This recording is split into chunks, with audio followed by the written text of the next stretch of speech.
В этом году, 9 мая, площадь Победы будет непривычно пустой. Не будет массовых мероприятий, как это было из года в год. Но все они пройдут пока не в привычном для нас онлайн-формате. Но, тем не менее, город готовится к празднованию, и на площади Победы будут высажены сотни цветов к 75-летнему юбилею Великой Победы. Традиционно площадь украшать будут петунии, бархатцы, сальвия, более 50 видов цветов. Посередине, конечно же, красная звезда и даты начала и окончания войны. В этом году юбилейная дата 75 лет также будет главным украшением площади Победы. В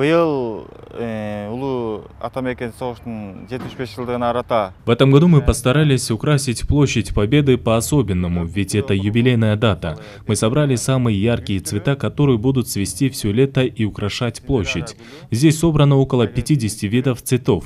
В течение этой недели 30 сотрудников зеленхоза высаживали клумбы и украшали площадь Победы.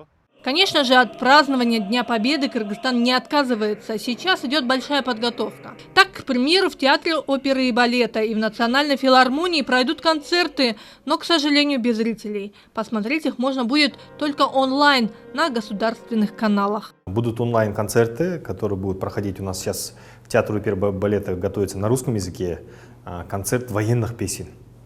И в филармонии готовится на кыргызском языке.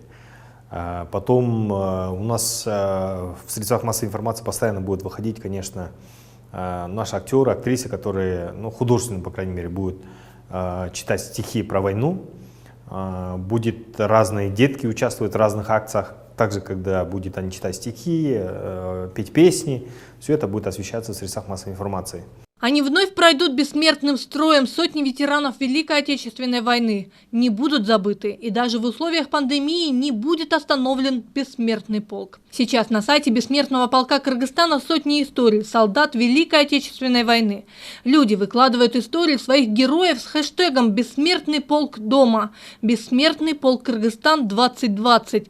Таким образом, по этим хэштегам их можно будет найти в многомиллионной сети и попасть в международную трансляцию Бессмертного полка. Нашим соотечественникам помогают регистрировать и заполнять данные о ветеранах Великой Отечественной войны кураторы акции Бессмертного полка.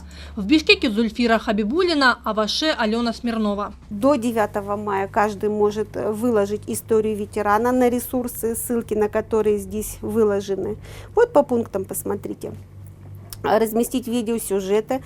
Вообще мы дня 3 назад открыли группу при странице «Бессмертный полк Кыргызстан». Группа называется «Бессмертный полк Кыргызстан 2020 онлайн дома», куда каждый желающий может выложить информацию о своем ветеране, информацию свою, вообще, что он хочет сказать к 9 мая, какие-то истории рассказать. Люди выкладывают, дети выкладывают песни военные, ролики военные, вообще очень много творческих людей.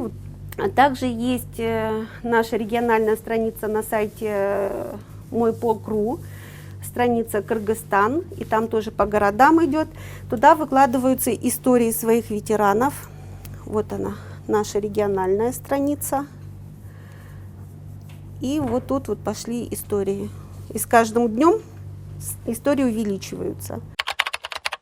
Кроме того, чтобы принять участие в акции «Бессмертный полк Кыргызстан», нужно зайти на специально созданный сайт 1945.srs.kg, нажать на кнопку «Принять участие», затем выйдет инструкция, в которой описаны правила участия.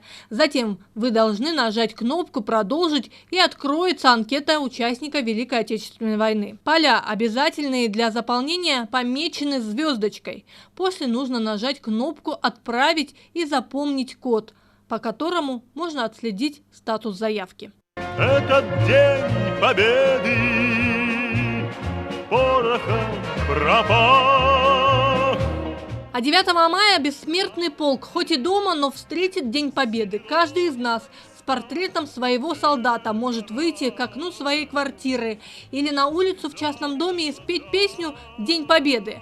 Важно сохранять память о солдатах, воевавших за наше мирное небо, и донести до молодого поколения героизм и отвагу фронтовиков, чтобы знали и помнили. Надежда Усова, Чингис Джумагулов, Алато 24.